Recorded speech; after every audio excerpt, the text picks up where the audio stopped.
ওকে, শুরু করলাম। আমাদের রাইডারের কাজটা মোটামুটি আমরা শেষ করতে পেরেছি। তাহলে যেহেতু রাইডারের কাজটা হয়ে গেছে, এবার আমরা পার্সেলের দিকে মুভ করতে পারি, তাই না?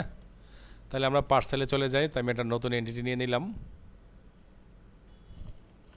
পার্সেল। তো যা দেই আর কি সচরাচর, সেগুলো আমরা আগে থেকে অ্যাটাচ করে নিই।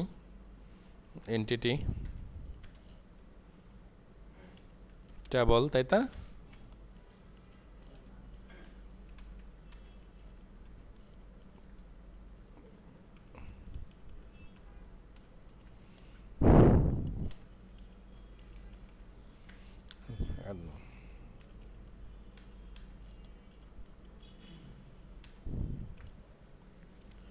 ওকে, তারপর আমরা প্রপার্টিগুলো দিয়ে দিই নাকি? তো আমাদের বেসিক প্রপার্টিগুলো আমরা এখানে নিয়ে দিলাম।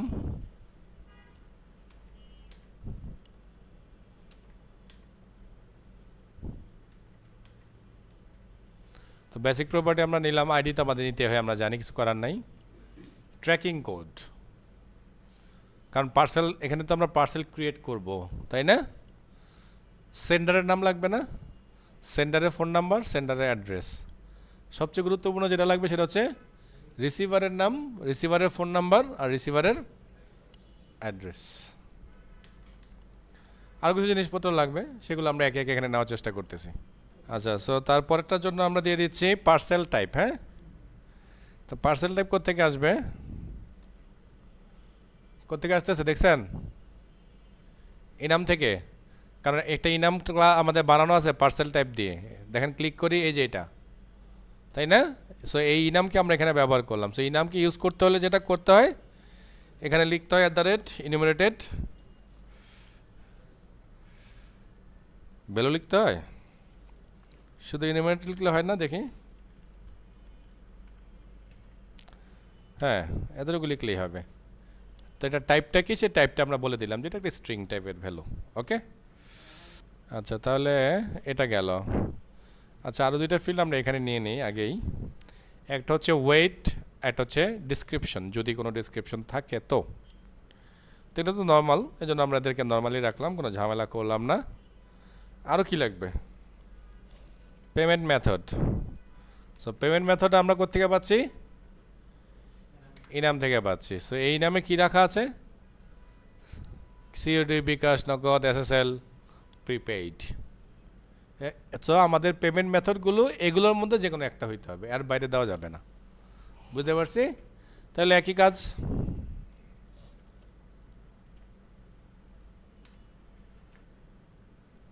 আচ্ছা, তারপরে আমাদের আরও বেশ কিছু জিনিসপত্র লাগবে, সবগুলো একসাথে আমরা নিয়ে নিলাম। প্রথম হচ্ছে আমাদের, তারপর লাগবে কি, পেমেন্ট স্ট্যাটাস, এটাও ইনাম। পার্সেল স্ট্যাটাস, এটাও ইনাম। প্রায়োরিটি, এটাও ইনাম। তো চলেন দেখে আসি এগুলোর মধ্যে কী আছে। এটা হচ্ছে payment status, pending, paid, failed, refund. Parcel status, pick, pending, pick up, in transit, out for delivery, delivered, cancel and return. এগুলোই তো হয়, এর বেশি হয়? কি হয় স্যাররা? হয় না। তারপরে হচ্ছে গিয়ে priority, normal, high, urgent. So এই গেল। আরও তিনটা ফিল্ড আমরা অ্যাটাচ করব। এটার ডাটা টাইপ হচ্ছে লোকাল ডেট। এই লোকাল ডেট কিন্তু জাভার টাইম থেকে আসবে, নিয়ে নিলাম। তার মানে এস্টিমেটেড ডেলিভারি ডে, কবে আমরা ডেলিভারি করব সেই সময়টা এখানে আমরা লিখলাম। লোকাল ডেট টাইম, এটা আমরা নিয়ে নিলাম। ক্রিয়েটেড অ্যাড, তার মানে এই এন্ট্রিটা কবে ক্রিয়েট হয়েছে, ইট মিনস এই পার্সেলটা কবে আপনি ক্রিয়েট করছেন, এটা অটোমেটিক চলে আসবে, আপনাকে কোনো ডেট দেওয়া লাগবে না। আপনি পার্সেল ক্রিয়েট করবেন, সিস্টেম থেকে ডেট নিয়ে নেবে, বলবে এত তারিখ এতটা সময় এই পার্সেলটাকে ক্রিয়েট করা হয়েছে। আচ্ছা, আর আপডেটেড মানে কখন এটাকে স্ট্যাটাস চেঞ্জ করবো না করবো, ওই সময় আমরা একটা টাইম বদলাই দেবো, যে এতটা সময় এটা এই হাব থেকে ওই হাবে চলে গেছে, বা এতটা সময় এটা খুলনার উদ্দেশ্যে ছেড়ে গেছে। এই টাইমটাকে আমরা এইখান থেকে ধরবো এই আপডেটেড দিয়ে। অথবা কোনো কারণে যদি পার্সেলে কোনো ডাটা চেঞ্জ করা হয় একবার ক্রিয়েট করার পরে, তখনও আমরা এই ডেট আপডেট করব। নাই তো ইউজার বলে, আমি তো চেঞ্জ করিনি, আপনারা চেঞ্জ করছেন।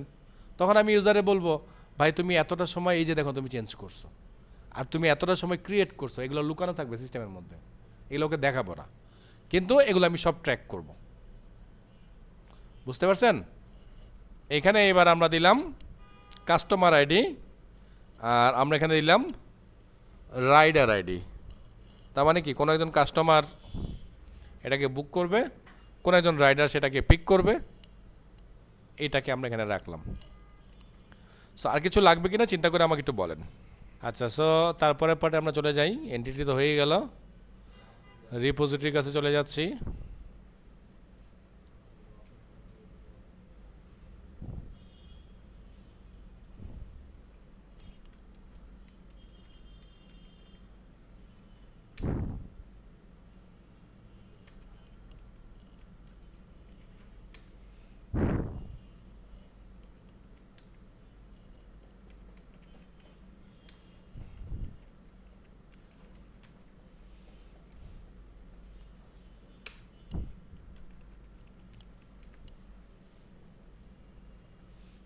ওকে, আচ্ছা এখন আমাদের যেটা করতে হবে, আমাদের ছোট ছোট কিছু সার্ভিস বানাবো আমরা। তো ছোট ছোট কেন বললাম, কারণ এটা স্পেসিফিক পারপাসে আমরা বানাবো। তো এই জন্য আমরা যেটা করতেছি, এই ইউটিলের মধ্যে এসে রাইট ক্লিক করে আমি ইউটিলের মধ্যে একটা সাব প্যাকেজ বানিয়ে নিচ্ছি, যেটার আমি নাম দিচ্ছি পার্সেল, PARCEL, পার্সেল। ঠিক আছে, এবার এইটার মধ্যে আমি কিছু সার্ভিস করবো আর কি। প্রথম সার্ভিসটা আমি বানাচ্ছি tracking code generator. So tracking কোডটা কীভাবে হবে সেটা আমরা তো জানি না। সো এটা যেটা একটা সার্ভিসের মতো কাজ করবে, এই জন্য এখানে আমরা সার্ভিস জেনারেট করে দিলাম। ট্র্যাকিং কোড করার জন্য, জেনারেট করার জন্য আমরা যেটা করলাম, একটা মেথড বানালাম স্ট্রিং টাইপের, নাম দিলাম জেনারেট ট্র্যাকিং কোড। সো এটা আমরা কীভাবে বানাবো, আমরা বলছি র্যান্ডম নাম্বার লাগবে, ইন্টিজারের র্যান্ডম নাম্বার। সো আমরা জানি র্যান্ডম নাম্বার কি অ্যাড করে দেয়, math.random ইন্টু 900 প্লাস 1000। তাহলে কত বড় নাম্বার বানাবে, কত বড় নাম্বার বানাবে বলেন?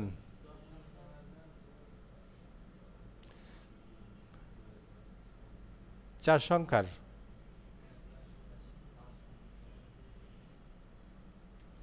5 সংখ্যার হবে এখানে একটা কারণে আর কি, আশা করতেছে। আমি এটা চালাই দেখতেছি আবার। আচ্ছা, যে কোনো একটা সংখ্যা বা নাম্বার এখান থেকে এখানে বানানো হবে। তারপর আমরা এটাকে যেভাবে লিখবো সেটা হচ্ছে, মানে প্রথমে স্ট্রাকচারটা থাকবে CRD, তারপরে একটা হ্যাশ সাইন, তারপরে আমরা বলবো ইয়ার। সো ইয়ারটা আমরা জাভা টাইম থেকে নিয়ে নিলাম। নাও গেট ভ্যালু, মানে ওই দিনের তারিখটা আমরা খুঁজে বের করব। তারপরে আমরা তার সাথে যোগ করে দেবো কি, ওই র্যান্ডম নাম্বারটা, যেমনটা যে আমরা ইমেজের জন্য করছি আর কি, 2-3টা সেগমেন্ট অ্যাড করে দিয়েছি যেন কোনোভাবে এটা ডুপ্লিকেট না হয় আসলে। আর নাওয়ের কারণে তো কখনই ডুপ্লিকেট হবে না, কারণ নাও প্রতি সেকেন্ডে সেকেন্ডে চেঞ্জ হবে। তো এটা কখনই ডুপ্লিকেট হবে না, ও আসলে একটা লং নাম্বার পাঠাবে আমাদেরকে। তো আলটিমেটলি এগুলো সবাইকে আমরা ধরে একটা ট্র্যাকিং নাম্বার হিসাবে সেভ করে দেব।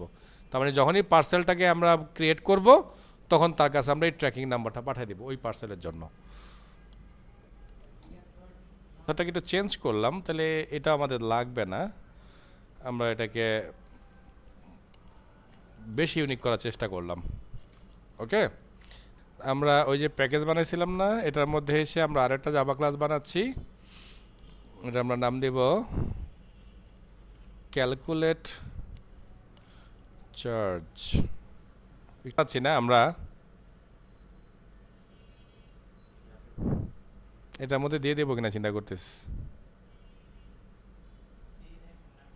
আচ্ছা, এটার মধ্যে দেই, পাবে না বলে কোনো কথা নেই, এটার মধ্যে দিয়ে দিলাম, দেখি কি হয়। তাহলে এখানের মধ্যে আমরা একটা মেথড বানিয়ে দিচ্ছি ডাইরেক্ট। সো মেথডে আমরা নাম লিখে দিলাম পাবলিক ডাবল ক্যালকুলেট চার্জ। তো সার্ভিস টাইপ লাগবে, সার্ভিস টাইপ কোত্থেকে আসবে, এনাম টাইপ থেকে আসবে।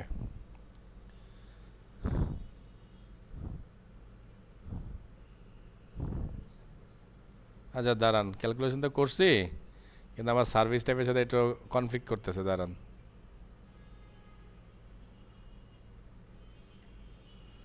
স্ট্যান্ডার্ড এক্সপ্রেস, ও না, সার্ভিস টাইপ তো ঠিকই আছে, হ্যাঁ ঠিক আছে।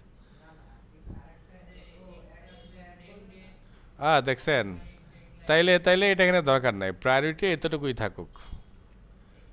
হ্যাঁ হ্যাঁ, তাহলে ঠিক আছে, এই জন্যই মনে হলো যে এক জিনিস দুই জায়গায় কেন দিলাম। আচ্ছা ঠিক আছে, কি করলাম চলেন এবার সেটা পড়ি আমরা। তাইলে আমরা মূলত এটার মধ্যে দুইটা প্যারামিটার দেবো, একটা হচ্ছে ডাবল ওয়েট, সরি তিনটা প্যারামিটার, আর একটা হচ্ছে সার্ভিস টাইপ, আর একটা হচ্ছে গিয়ে double COD amount, cash on delivery charge কত হবে। বুঝছেন নাকি বুঝেন নাই? মনে হয় বুঝেন নাই, নিজ উপর নিচ দেখে বুঝেন নাই। দাঁড়ান এটাকে ঠিক করে দিই, তাহলে বুঝতে সুবিধা হবে।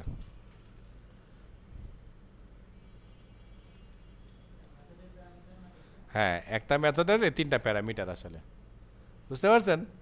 তো তিনটা প্যারামিটার যখন আমরা দিব তখন সে ক্যালকুলেট করবে। তা প্রথমে আমরা বলছি ডাবল বেস ভ্যালু হচ্ছে 0, পার কেজি হচ্ছে 0, মানে প্রথম ভ্যালুগুলো 0 0 দিয়ে শুরু করব। এটা কি চালাইছি এখন, কেন সুইচ চালাইলাম বলেন তো?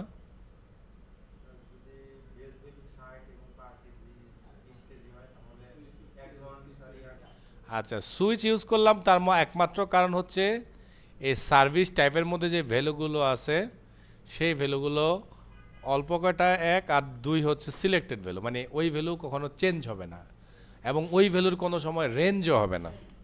তো যেহেতু অল্প কটা ভ্যালু, রেঞ্জ নাই, একই টাইপের ভ্যালু থাকবে, এই জন্য এখানে সুইচ ইউজ করা সবচেয়ে ভালো, মানে অল্প কষ্টে অনেক কাজ করতে পারবো। তো এই জন্য আমরা কি বললাম, আমরা সুইচের কন্ডিশন হিসাবে সার্ভিস টাইপকে পাঠালাম। আর সার্ভিস টাইপ কোত্থেকে আসবে? সার্ভিস টাইপ আসবে আমাদের এই সার্ভিস টাইপ ইনাম ক্লাস থেকে। তার মানে ইনাম ক্লাসে যে ভ্যালুগুলো আছে ওই ভ্যালুগুলোই এখানে আসবে। তো প্রথমে আমরা বলতেছি কেস যদি এটা হয় স্ট্যান্ডার্ড, মানে সার্ভিস টাইপটা যদি হয় স্ট্যান্ডার্ড, তাইলে কি করব, বেজের মধ্যে কত হবে 60, আর পার কেজি হয়ে যাবে 20 টাকা করে। যদি হয় এক্সপ্রেস তাহলে বেস ভ্যালু হবে 100 আর পার কেজি হচ্ছে 35। আর পার কেজি কেন দিলাম, কারণ এটা যদি 1 কেজির কম হয় তাহলে কত চার্জ, 100 টাকা। যদি 1 কেজির বেশি হয় তাইলে আবার কি হবে, তার সাথে আবার এই 35 টাকা করে এক্সট্রা যোগ হতে থাকবে। হ্যাঁ,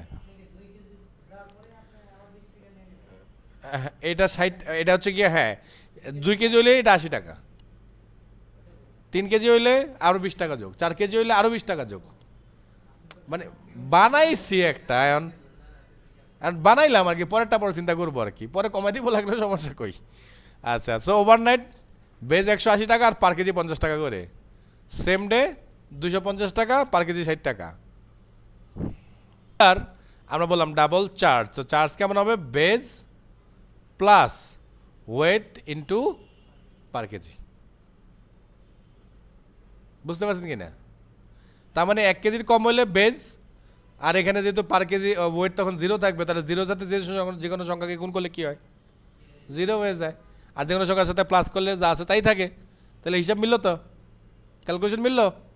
ওকে, এবার আমরা বলছি ইফ সিওডি অ্যামাউন্ট যদি 0-র চেয়ে বেশি হয়, তাহলে আমরা বলছি চার্জ কী হবে, এই যে চার্জটা কেমন হয়ে যাবে, চার্জ হবে plus equals to COD amount into 0.15, মানে আমরা কমিশন কাটবো, কারণ সিওডি হলে কিন্তু আবার কমিশন কাটে।